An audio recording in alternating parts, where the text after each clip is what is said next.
नमस्कार मित्रांनो, SRAच्या प्रोजेक्टमध्ये तर भ्रष्टाचार खूपच आहेत. पण रिसेंटली वर्षाताई गायकवाड यांनी एक प्रेस कॉन्फरन्स घेतली.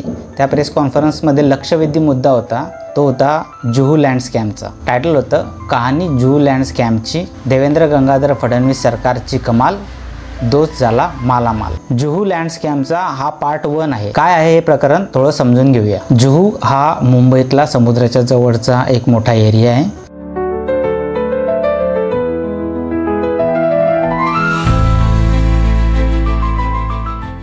आणि ज्या लँड स्कॅमबद्दल आता बोललं जातं आहे ती त्या एरियातली एक 48,000 स्क्वेअर फीटची एक छोटीशी जागा आहे, जी सध्याच्या परिस्थितीत फार मोक्याच्या ठिकाणी आणि एकदम प्राईम लोकेशनवरती आहे. ह्या जागेवरती जी लँड स्कॅम बोललं जातं, जुहू लँड स्कॅम, ह्या जागेवरती लोक 1950 पासून राहतात. आणि ही जागा BMCचे सफाई कर्मचारी आहेत त्यांच्या घरांसाठी आरक्षित जागा आहे. 70 ते 80च्या दशकामध्ये ही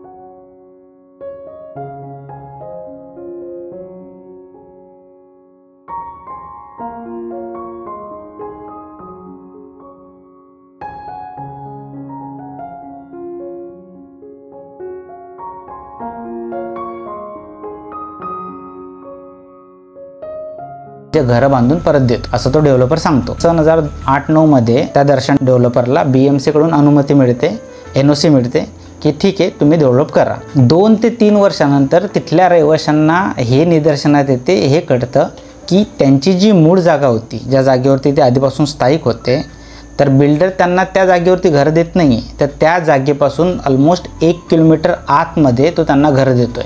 म्हणजे त्यांचं जे प्राईम लोकेशन आहे ते सोडून तो 1 किलोमीटर आतमध्ये त्यांना घर देतोय असं तिथल्या रहिवाशांना माहिती पडतं. मग जेव्हा हे प्रकरण माहिती पडतं तेव्हा तिथले जे रहिवाशी आहेत ते सगळे विरोध करतात. मग तिथले नगरसेवक आणि सामाजिक कार्यकर्ते हे सगळं प्रकरण घेऊन BMCच्या सुधार समितीकडे जातात की हा जो बिल्डर नेमलेला आहे, हा बिल्डर जे प्राईम लोकेशन आहे रहिवाशांना तिथं घर देत नाही, तर त्या प्राईम लोकेशनपासून 1 किलोमीटर आतमध्ये घर देतोय. मग जेव्हा ही गोष्ट BMCच्या सुधार समितीकडे येते तेव्हा BMCच्या सुधार समितीचे अध्यक्ष उज्ज्वला मोडक, ज्या BJPच्या आहेत, त्यांच्या निदर्शनात आणल्यानंतर त्या निर्णय देतात रहिवाशांच्या साईडने आणि बिल्डरला सांगतात की जिथं या लोकांचे घरं आहेत, ज्या मोक्याच्या ठिकाणी, त्यांना घरं तिथंच मिळाली पाहिजे, इतरच तर कुठेही घरं देता कामा नये असा निर्णय BMCच्या उज्ज्वला मोडक रहिवाशांच्या साईडने देतात. जसा हा निर्णय बिल्डरच्या विरोधात जातो तेव्हापासून बिल्डर मग ते काम रखडवतो.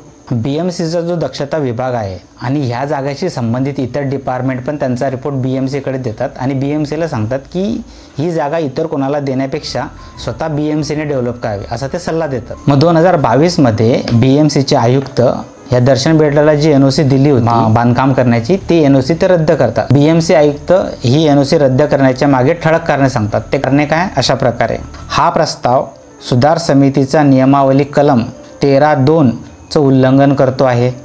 सुधार समितीचा या प्रस्तावाला विरोध आहे. हे प्रकरण बेकायदेशीर वाटतं. BMCचा दक्षता अहवाल म्हणतो हा प्रस्ताव ना BMC हिताचा आहे, ना कर्मचारी हिताचा आहे, ना सामाजिक हिताचा आहे, म्हणून ही NOC रद्द केली जाते. म्हणजे 2008 ते 2022 13 वर्ष एक NOC रद्द करण्यासाठी लागतात.